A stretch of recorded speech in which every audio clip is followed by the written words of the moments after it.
Hai, Assalamualaikum dan salam sejahtera. Saya Muhammad Saifuddin bin Sulaiman daripada Universiti Malaysia Kelantan bersama rakan-rakan inovator yang lain iaitu Dr. Diana, Dr. Azmul, Dr. Firdaus, Dr. Sarah, Dr. Masya, Puan Azura, Puan Mimi, Puan Amira dan juga Miss Ying Lim Zuan akan membentangkan idea inovasi kami dalam International Science and Social Sciences Competition 2023, Anjuran Akademik International Dialog Akademik. Baik, tajuk modul komprehensif kami iaitu penulisan kreatif berlandaskan teknologi AI dan AR. Baik, tanpa melengahkan masa, mari kita lihat abstrak kami. Mandala penulisan kreatif kini sangat berdepan dengan badaian teknologi yang sangat pesat dan juga pantas. Justru segenap kerisauan ini muncul dalam minda penulis, tenaga pengajar dan juga mahasiswa kerana terdapat segelintir dalam kalangan mereka yang tidak memesrai teknologi-teknologi baharu ini yang muncul saban hari seperti cendawan tumbuh selepas hujan. Justru tujuan pembangunan idea modul komprehensif ini untuk menggabung jalinkan teknologi AI iaitu Artificial Intelligence dan juga AR iaitu Augmented Reality agar ianya dapat menjadi panduan kepada tenaga pengajar, mahasiswa, guru-guru dan juga para pelajar di sekolah. Okey, di sini kami menggunakan konsep teknodinamism iaitu pencampuran AI dan AR. Pada masa yang sama, kami juga mencipta pangkalan data intertext. Diharapkan modul ini dapatlah menjadi rujukan tenaga pengajar-pengajar di luar sana, guru-guru, mahasiswa dan juga mana-mana individu atau pihak yang ingin menambahkan ilmu dalam gawang minda mereka. Baik, mari kita lihat 1.0 introduction of the product. Okay, konsep di sini sesebuah puisi itu seperti kita sedia maklum zaman moden kini dapat dicipta menggunakan ChatGPT iaitu di bawah kategori AI teknologi. Namun begitu, sejauh mana hasil penciptaan puisi itu mempunyai nilai-nilai puitis atau mempunyai roh dalam itu. Semestinya penciptaan ini tidak sebaik ciptaan manusia kerana ianya dicipta oleh sistem, robot, mesin yang tiada roh, yang tiada hati, yang tiada perasaan.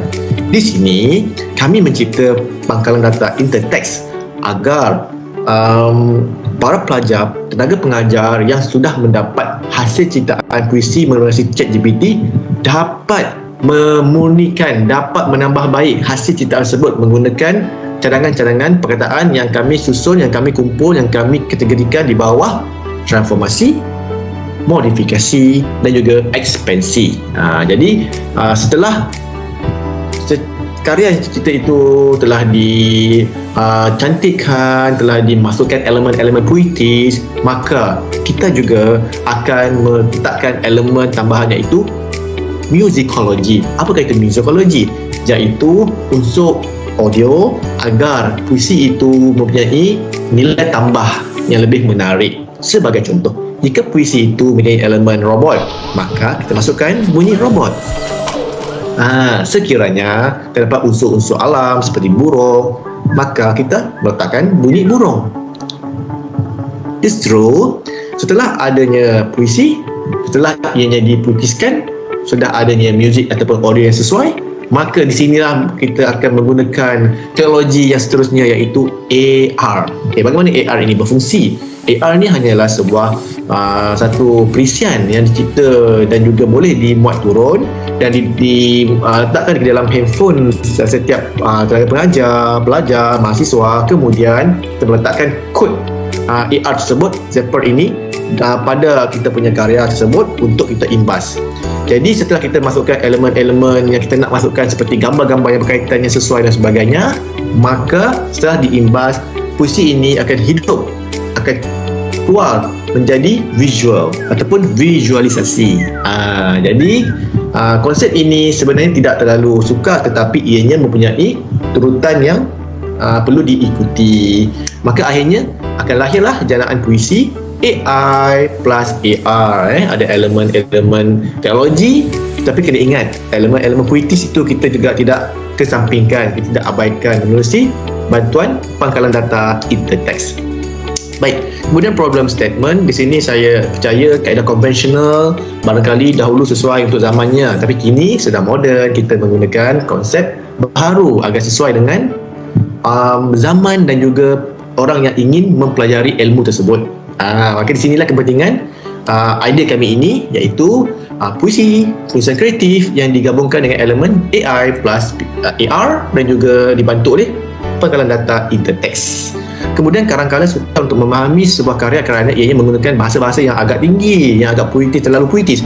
Di sini apabila terjemahnya gambar, image yang telah divisualkan, maka pelajar tidak memahami akan faham. Kerana apa? Pengajaran itu lebih jelas kerana berbantukan dengan muzik berdasarkan audio pendengaran dan juga gambar visualisasi. Okey, kemudian untuk 3.0 usefulness, saya sangat percaya usefulness ni semestinya akan dapat, insya-Allah dapat membantu tenaga pengajar, guru-guru dan juga bakal pendeklamasi puisi. Saya percaya barangkali dengan teknologi pemuisi dapat mendapat keyakinan yang lebih baik menghayati sebuah karya itu kerana dibantu dengan muzik dan juga visual yang diangkat menggunakan perisian AR.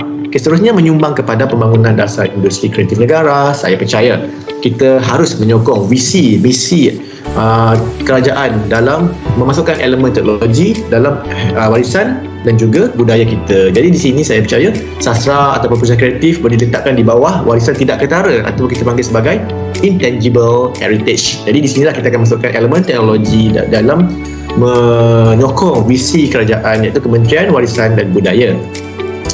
Okey, untuk novelty, saya yakin perkembangan idea baru ini berjejakkan kepada konsep visualisasi. Ya, tidak dapat dinafikan 5 tahun ke belakang memang ada puisi-puisi yang mendekati bidang teknologi AR, tapi setakat yang saya lihat tidak banyak lagi idea inovasi yang mencantumkan lagi 2 elemen, iaitu AI teknologi dan juga pangkalan data intertext. Jadi di sinilah keaslian kajian kami, iaitu kami menggabung jalinkan AI, AR dibantu dengan pangkalan data intertext. Seterusnya teknologi sastra harus digabungkan, harus dimasukkan sebagai satu medium yang sama supaya teknologi dan sastra ini dapat memesrai antara satu sama lain dan juga tidak menjadi satu batu penghalang kepada sastra untuk berkembang. Dan sepertinya apabila sastra dah mempunyai elemen teknologi, kita boleh menjual karya produk kita dengan membuat konsep keusahawanan dan juga mengumpulkan dana berdasarkan kepada penciptaan karya kita. Okey, bercakap tentang keusahawanan, kita kena lihat kepada 5.0, iaitu commercialization potential. Di sini saya melihat bahawa kami akan bekerjasama dengan Universiti Pendidikan Sultan Idris untuk memberikan pelajar pendedahan tentang konsep ini, AI dan juga AR, agar pelajar-pelajar ini setelah keluar belajar ke sekolah-sekolah untuk mereka praktikkan, pada masa sama mereka boleh memanfaatkan elemen teknologi ini dalam pengajaran mereka. Okey. Seterusnya kami berhasrat untuk bekerjasama dengan ITBM agar puisi AI dan juga AR yang telah kami cipta nanti dapat dikomersialkan ataupun dipasarkan ke pasaran antarabangsa, setidaknya di Indonesia atau Brunei, kerana saya percaya di Indonesia pasarannya sangat besar, ada lebih 250 juta penduduk. Maka saya yakin pasaran ini boleh dicuba untuk diterokai jika Upin Ipin boleh pergi jauh. Kenapa tidak kita menggunakan konsep ini untuk pembelajaran di rantau Asia Tenggara ataupun Nusantara. Okey. Untuk achievement, alhamdulillah saya dijemput untuk memberikan ceramah tentang artificial intelligence dalam pendidikan sastra. Maka ilmu ini saya kongsikan kepada rakan inovator untuk kami mencipta idea ini. Seterusnya kami juga sudah menerbitkan sebuah buku terbitan ITBM yang ada kaitan dengan puisi visual, yang mana saya salah seorang penulis dalam karya tersebut ataupun buku tersebut. Seterusnya mencintai bengkel anjuran Fakulti Data Sains Perkomputeran. Di sini kami mencari ilmu-ilmu tambahan sampingan agar dapat memantapkan lagi modul ini. Jadi akhirnya setelah mencintai bengkel ini, rakan-rakan inovator mendapat idea, pencabaran idea untuk mencipta modul komprehensif ini.